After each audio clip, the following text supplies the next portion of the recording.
আমাকে আলোচনা করার জন্য বলেছে, কিন্তু আমি আলোচনা করতে পারি না ঠিকভাবে। আমাদের ঠাকুরের তো সবাই জানি আমরা 5টা বিধান ঠাকুর দিয়েছে, যজন জানুর ইষ্টবিধি, স্বস্তি সদাচার।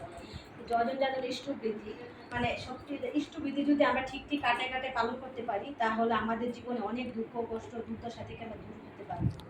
অনেকেই বলেছে যে আমি অনেকে বাদে ডিপি ওয়ার্ক করতে গিয়েছিলাম, অনেকে বলেছে ঠাকুরকে ধরেছি, কিন্তু ঠাকুর আমাদের কি দিয়েছে? ঠাকুরকে ধরে আমরা অনেক কষ্ট পাচ্ছি, অনেক ঠাকুর আমাদের কিছু দেয়। তো আমরা বলেছি ঠাকুরকে ধরেছ, ঠাকুর যে আমাদের বিধান দিয়েছে সেই বিধান আমরা ঠিক ঠিক পালন করেছেন আপনারা? বুড়া প্রার্থনা করি না, কিন্তু ইষ্টবিধিতে করি। যখন ঘুম থেকে উঠি তখন ইষ্টবিধি। তো ঠাকুর কি বলেছে আমি 8টার সময় ঘুম থেকে উঠবো, 8টার সময় ইষ্টবিধি করার জন্য? ঠাকুর বলেছে 11টার সময় উঠবো, 11টার সময় ইষ্টবিধি করার জন্য বলেছে ঠাকুর? ঠাকুর কিন্তু তাই বলি। ঠাকুর বলেছে কাক যখন কাক ডাকা ডালে বসার আগে ভোরবেলা আমাদের আগে নামদান করতে হবে, তারপর ইষ্টবিধি করতে হবে। ঠাকুর যেভাবে বলেছে সেভাবে যদি আমরা কাটায় কাটায় পালন করি, তাহলে কিন্তু আমাদের কাটায় কাটায় পালন করে দেখেন না, 1 মাস যদি আমরা করি, 1 মাসেই দেখবেন আমাদের সংসারে অনেক কিছু পরিবর্তন হয়ে গেছে, অনেক কিছু। তো আবার অনেকের বাড়িতে যাই, তারা ঠাকুরের আসনও ঠিক করে বসায় না, বলে বলে বড়দা 5টা ছবি একসাথে বসিয়েছে, মানে নিজের মর্জি মতো সবাই কাজ করে চলছে। তাহলে কি ঠাকুর আমাদের দেবে? ঠাকুর এভাবে বলেছে ঠাকুর আমাদের 5 জনকে একসাথে বসার জন্য? তো ঠিক ঠিক করে আমরা কাজ করি না, তার জন্য আমাদের দুঃখ কষ্ট। তো আমাদের ঠিক করে কাজ করতে হবে। ইষ্টবিধি কিছু না করলেও সকাল বিকাল প্রার্থনা আর ইষ্টবিধি। আর স্বস্তি সদাচার তো আমরা সবাই মেনটেন করি। আর সদাচার মানে কিটা ওই পরিষ্কার পরিচ্ছন্ন থাকা, যেমন লেট্রিনে বাথরুমে গেলে আমরা পরিষ্কার পরিচ্ছন্ন থাকবো, নাকে হাত দিতে না, কানে হাত দিতে হাতটা ধরবো, এটা করি সদাচার মেনটেন আমরা সবাই করি। যারা শ্বশুর আছে সবাই বাড়িতে গেলে বোঝা যায় যে সবাই সদাচার আমরা মেনটেন করি। আর স্বস্তিনী শুধু নিরামিষ খাওয়ার জন্য ঠাকুর বলবি। স্বস্তিনী হচ্ছে আমাদের একটা দেহটা আমরা মন্দির, এই মন্দিরটাকে আমরা কীভাবে সুস্থ রাখবো এটার জন্য ঠাকুর বলেছে। ঠাকুর কিন্তু মাছ মাংস খেয়েছিল, মাছ মাংস খেয়ে ঠাকুর দেখেছে মাছ মাংস খেলে ঠাকুর অনেক কষ্ট হয়েছে, তার জন্য আমাদেরকে ঠাকুর বিধান দিয়ে গেছে যে মাছ মাংস খাস না, পেঁয়াজ রসুন মাদক ছা। তার জন্য ঠাকুর বলেছে আমার দেহটাকে ঠিক রাখার জন্য ঠাকুর বলেছে। তো এটা স্বস্তি সদাচার শুধু নিরামিষ খাওয়ার জন্য বলি না, আমার দেহটাকে ঠিক রাখার জন্য বলছি। তো এটা সবাই করতে পারি না, আমরা চেষ্টা করবো সবাই যেন করতে পারি। আর ইষ্টবিধি করার কথা সবাই জানি। আর ইষ্টবিধি করলে আমি একটা গল্প বলছি ইষ্টবিধির কথা। এক গুরু ভাই মানে হ্যাঁ ফৌজি চাকরি করে, হ্যাঁ ফৌজি ডিপার্টমেন্টে ছিল। সেই হ্যাঁ বাড়ির সবাই দীক্ষিত, মানে ঠাকুরের দীক্ষিত, সেও ঠাকুরের দীক্ষিত। কিন্তু হ্যাঁ প্রত্যেক ইষ্টবিধি করে সে পয়সা দিয়ে কী করে? হ্যাঁ মদ খায়, মাংস খায়, পার্টি করে ইষ্টবিধি পয়সার জন্য। তো এইসব করছে। আর মনে করে মন্দিরে তারা কোয়ার্টারে মানে ক্যাম্পে যারা দীক্ষিত আছে তারা একটা সৎসঙ্গ করে বা পাড়াতে সৎসঙ্গ হয়, সেখানে গিয়ে সে গিয়ে মদ খেয়ে মানে সৎসঙ্গটা বন্ধ করে দিয়ে আসে প্রত্যেক দিনে গিয়ে মদ খেয়ে গিয়ে। তো ইয়ে করে তো সবাই বলছে, তার বাড়িতে এসে বলে যে ওই দাদা কী করে দাদা গিয়ে আমরা সৎসঙ্গটা নষ্ট করে দেয়, অনেক কিছু করে বাড়িতে এসে বলে সবাই। ওই দাদা একদিন এরকম করতে করতে দাদা একদিন এরকম অসুস্থ হয়েছে, সে প্যারালাইজ হয়ে গেছে বলে ওই কোয়ার্টার থেকে তারা ডাক্তার দেখিয়েছে, ডাক্তার বলেছে ও আর ভালো হবে না, বলে দিয়েছে। তো চাকরি করবে কি করে? সে ভালো না, তো বাড়িতে চলে এসেছে। তো বাড়িতে চলে এসেছে বলে তো হ্যাঁ তো বিছনাতে একদম প্যারালাইজ পুরো হয়ে গেছে। তো প্যারালাইজ যখন হয়ে গেছে তখন সে শুধু কাঁদে। আর তো ইষ্টবিধিতে করে ঠিক করে না, যখন তো মদও খেতে পারে না, মাংস খেতে পারে না ঠিক করে।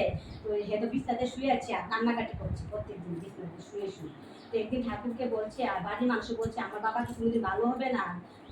ভালো হবে না ঠাকুর? তারা সবাই ঠাকুরের কাছে প্রার্থনা করছে, ঠাকুর আমার বাবা কি কোনোদিন ভালো হবে না? তো একদিন ঠাকুরের এই ভদ্রলোকটা বললো ঠাকুরের কাছে বসে, ঠাকুরের সামনে বসে তারা প্রার্থনা করছে, ছেলেরা বউরা ঠাকুরের কাছে বলছে ঠাকুর আমি তোমাকে একটা পরীক্ষা করবো, তুমি যদি আমাকে ঠিক করে দাও, যদি আমার মানে আমি যদি ঠিক হয়ে যাই, তাহলে আমি তোমার কাজ ঠিক করে করবো, ইষ্টবিধি করবো, সব কিছু করবো আমি ঠিক করে, তাহলে আমি তোমাকে পরীক্ষা করতে চাই। তো ঠাকুরকে সে বললো পরীক্ষা করবে ঠাকুরকে। ঠাকুর তো দয়াময়, তারা সবাই জানে। তো সে ইষ্টবিধি ঠিক করছে, 1 মাস পরীক্ষার জন্য ইষ্টবিধি ঠিক করছে, ঠিক করে ইষ্টবিধি করছে। ইষ্টবিধি করতে করতে আস্তে আস্তে বসছে, উঠছে, হাঁটা চলাতে আস্তে আস্তে করছে ধরে ধরে। দেখে 1 মাসের আগেই সুস্থ হয়ে যাচ্ছে আস্তে আস্তে, এই ইষ্টবিধি ঠিক করে করছে। তো 1 মাস পরে পুরা সুস্থ হয়ে গেল। ডাক্তারের কাছে চলে গেল, ডাক্তার বললো তো পুরা সুস্থ হয়ে গেছে। সুস্থ হয়ে গেছে বলে তারা এবং ঠাকুর এমন ভক্ত হয়েছে, তো বলছে ঠাকুর আমি 30 দিনে তো ইষ্টবিধি পাঠাতে হয়, আমি 29 দিন মাথা দেয়া করে যাবো, গিয়ে 30 দিনের মাথা ইষ্টবিধি তোমার দেওয়া করে প্রত্যেক মাসে দিয়ে আসবো, আমি নিজ হাতে দেওয়া করে গিয়ে ইষ্টবিধি দেবো, তোমার ইষ্টবিধি তুমি আমাকে ভালো করে দিয়েছো, আমি ইষ্টবিধি দেওয়া করে নিজ হাতে দেবো।